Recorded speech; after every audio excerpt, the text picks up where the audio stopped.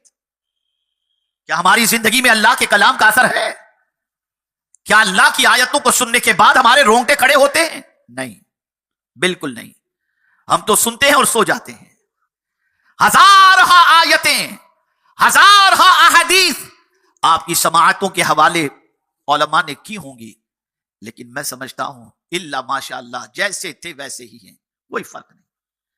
اور یوں سمجھتے ہیں موج مستی کی عمر ہے، کرو کھاؤ پیو اور زندگی گزارو. اے نادانو، ہوش کے ناخن لو. میرے پیارے آقا صلی اللہ تعالی علیہ وسلم کے پیارے دیوانوں، تو قرآن متواضع بندوں کی صفت بیان کرتا ہے. الذین اذا ذکر اللہ وجلت قلوبہم والصابرین علی ما اصابہم. اللہ اکبر. اور جو افتاد پڑے اس کے سہنے والے، جب کوئی مصیبت آ پڑتی ہے، جب کوئی تکلیف آ پڑتی ہے تو یہ شور و گل نہیں کرتے. جو متواضع ہیں وہ اللہ کی آیتوں کو سننے کے بعد ان کا دل کانپنے لگتا ہے، اور جو مصیبت ان پر آتی ہے شور نہیں کرتے، معبود کی شکایت نہیں کرتے، معبود کا شکوہ نہیں کرتے کہ یہ ساری مصیبتیں ہمارے دروازے پر کیوں. اے اس علاقے میں بسنے والے مسلمانوں، میں تم سے پوچھنا چاہتا ہوں، مصیبت کس کی طرف سے آتی ہے؟ تکالیف کس کی طرف سے آتی ہے؟ آزمائشیں کس کی طرف سے آتی ہیں؟ تو خود قرآن نے فرمایا قل لن یصیبنا الا ما كتب اللہ لنا هو مولانا وعلى الله فليتوکل المؤمنون. میرے محبوب آپ فرما دیجئے کہ مصیبتیں وہی تمہیں پہنچتی ہیں، انہی کو وہی مصیبتیں پہنچتی ہیں جو اللہ نے لکھ دی ہیں. تو جس نے مصیبتیں لکھی ہیں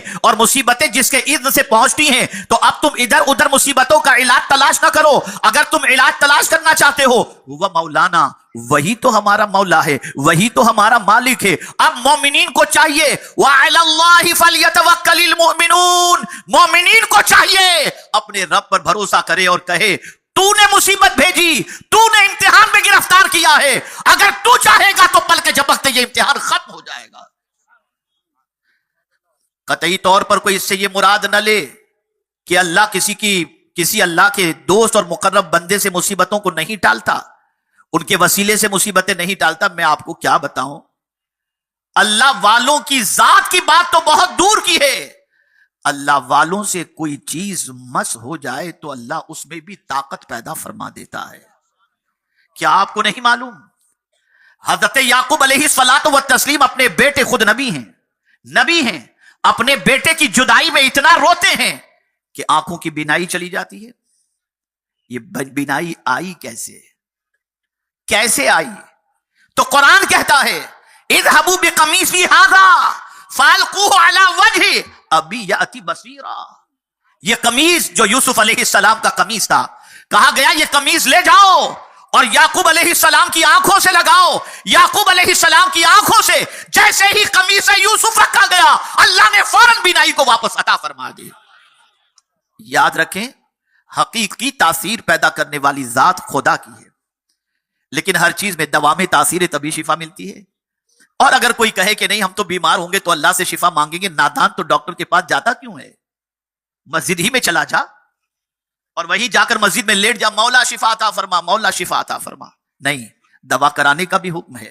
طبیب کے پاس جانے کا بھی حکم ہے. اور یہ یقین رکھنا ہے یہ شفا دینے والا نہیں ہے، شفا دینے والی ذات اللہ ہی کی ہے، لیکن اللہ نے یہ ذرائع رکھے ہیں شفا کو حاصل کرنے کے لیے.